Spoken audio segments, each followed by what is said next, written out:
Sir શું વિચાર કરો છો? વિચાર કરું છું કે મેડમ પૌરાણિક કાળમાં ને આપણે અંગ્રેજીના હતી તો ભગવાન શિવને જે હાથમાં ત્રિશુલ હતો આને શું કહેવાતું હતું?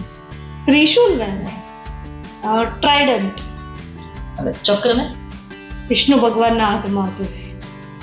ડિસ્કસ ગધાને હનુમાનજી મહારાજના હાથમાં છે ગદા. ગદા. મેસ પછી બાણને ભગવાન રામચંદ્રના હાથમાં બાણ અને ધનુષ બે હતું. ધનુષને કહેવાય બો અને બાણને કહેવાય એરો.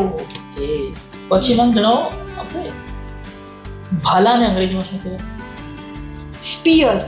ઓકે. અને ફરસાને ભગવાન પરશુરામના હાથમાં હતું એક્સ. અને ઢાલ જે આ બધાથી બચાવી શકે બધાને હા, સૌથી ઇમ્પોર્ટન્ટ છે ઢાલ. ઢાલ, શિલ્ડ કહેવાય.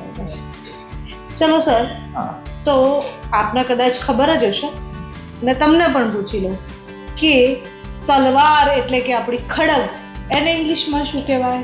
જણાવજો. હા, અને કમેન્ટ બોક્સમાં આન્સર કરવાનો. હા, અને લાઈક કરવાનો, વિડીયો Share શેર કરવાનો અને ચેનલને Subscribe સબસ્ક્રાઇબ કરવાની.